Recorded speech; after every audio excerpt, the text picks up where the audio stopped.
Flick Marco রাশফোর্ডকে আসলে কোন ধরনের প্লেয়িং স্টাইল আসলে খেলাবেন? আপনারা 2021 সালে বায়ার্ন মিউনিখের যেই দলটা যেটাতে হান্সি ফ্লিক ট্রেবল জিতেছিল, ওই দলটার কথা আপনাদের মনে আছে কিনা নাই আমি আসলে জানি না।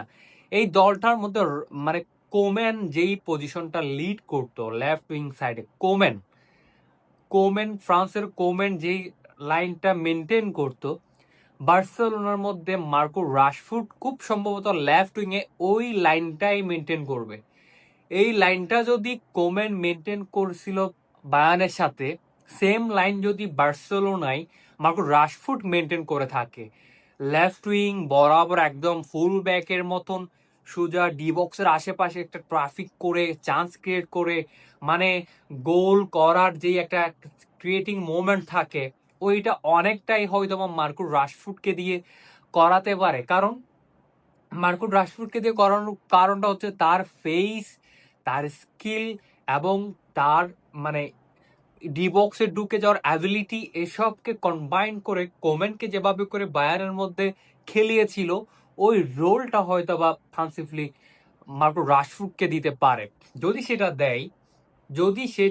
দেয়, এই রোলটা যদি দেয়, তাহলে এই জায়গার মধ্যে একটা কন্ট্রোভার্সিয়াল ব্যাপার স্যাপার হবে। তাহলে প্রথম কন্ট্রোভার্সিয়াল যে ব্যাপার স্যাপারটা হবে সেটা হচ্ছে যে, এই জায়গায় যদি রোলটা প্লে করে, তাহলে কোচের প্ল্যান সাকসেস করতে হলে সে জায়গার মধ্যে ইন্ডিভিজুয়াল পারফরমেন্স থেকে দলগত পারফরমেন্সকে বেশি প্রায়োরিটি দিতে হবে অ্যাজ এ প্লেয়ার। এবং হান্সি ফ্লিক সবসময় এটাই করে থাকেন, ইন্ডিভিজুয়াল পারফরমেন্স থেকে টিমগত পারফরমেন্সকে বেশি তিনি প্রায়োরিটি দিয়ে থাকেন। টিমগত পারফরমেন্স দেওয়ার পরে যদি কোনো প্লেয়ার ইন্ডিভিজুয়াল এক্সট্রাঅর্ডিনারি করে থাকেন, তাহলে এটাকে তিনি বাহবা দিয়ে থাকেন। তাহলে সেই জায়গায় কি হতে পারে? প্রথম, সে জায়গায় মার্কো রাশফোর্ড বেশি বেশি চান্স ক্রিয়েট করবে, বেশি বেশি গোল করে দেওয়ার চান্স তিনি বানাবেন, এবং অ্যাটাকিং এর যে রোলটা ওই দিক থেকে বেশি হবে, কিন্তু মার্কো রাশফোর্ড গোল করতে পারবেন না এবং গোল কম পাওয়ার চান্স থাকবে। কারণ তিনি most of the time left side থেকে বল যোগানদাতা হিসেবে থাকবে, অ্যাসিস্ট করার দায়িত্বের মধ্যে থাকবেন। সেই জায়গার মধ্যে তিনি গোল করার চান্স থাকবে খুব কম।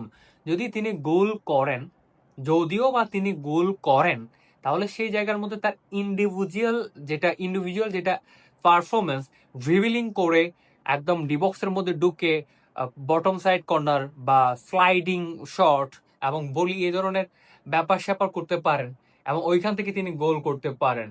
তো এই জায়গায় মার্কো রাশফোর্ডকে গোলের কারণে ফ্লপ বলা যাবে না, এবং গোলের কারণে কিন্তু মার্কো রাশফোর্ডকে আপনি চাইলেও ফ্লপ বলতে পারবেন না। কোচের প্ল্যান শুধু গোল করা না, কোচের প্ল্যান এমন হতে পারে গোলটাকে ক্রিয়েট করা। গোল করলেই যে লেফট উইং এর একটা দায়িত্ব এটা না, গোল ক্রিয়েটিং এর যেটা হেল্পিং হ্যান্ড, ওইটা হইতে পারাটাই কিন্তু লেফট উইং এর একটা বড় দায়িত্ব।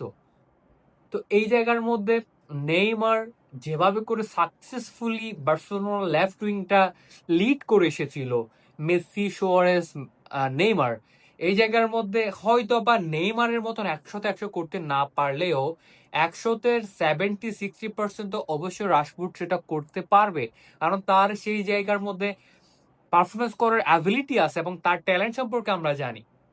আমরা আসলে বার্সেলোনা সাপোর্টাররা ওয়েট করতেছি একটা এল ক্লাসিকো ম্যাচ হলে, আপনার যে কিলিয়ান এমবাপ্পে যেরকম চিতাবাঘের মতন দৌড়াই, সেম ভাবে আমাদেরও এখন চিতাবাঘের মতন দৌড়ানোর মতন আরো একটা খেলোয়াড় আসছে, যার নাম মার্কুস রাশফোর্ড।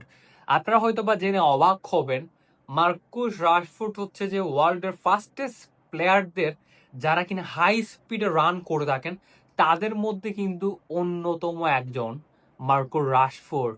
আমরা হয়তো বা কিলিয়ান এমবাপ্পের পেস নিয়ে অনেক বেশি ভয় করে থাকি যে কিলিয়ান এমবাপ্পে পেস দিয়ে ফাটাই ফেলবে। যদি মার্কো রাশফোর্ড আমাদের আমাদের আমাদের হয়ে স্টার্টিং করে ক্লাসিকও খেলে, তাহলে তাদের ডিফেন্ডারের বড় মাথা ব্যথা থাকবে যে কাউন্টারে মার্কো রাশফোর্ডকে কিভাবে করে আটকাবে।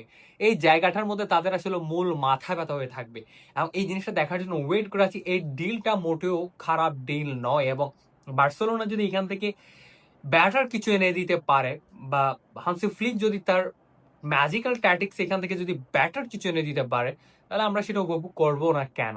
ওয়েট করে আছি, দেখা যাক তার আসলে কি হয়। এবং আমরা বার্সেলোনা ফ্যানরা এই ডিলটাতে অনেক বেশি খুশি। মার্কো রাশফোর্ড, মিকাইল বার্সা, দেখা যাক কি হয়। এই ছেলেটার ডেডিকেশন লেভেল অনেক হাই লেভেলের, এবং বার্সেলোনার জন্য তিনি যদি চান্স পান তিনি 100-100 করে দিবেন, সেটা দেখার জন্য মুখিয়ে আছি। এবং wait and see Barcelona last মোমেন্টে মার্কো রাশফোর্ডকে নিয়ে কি ধরনের বাজিটা খেলে।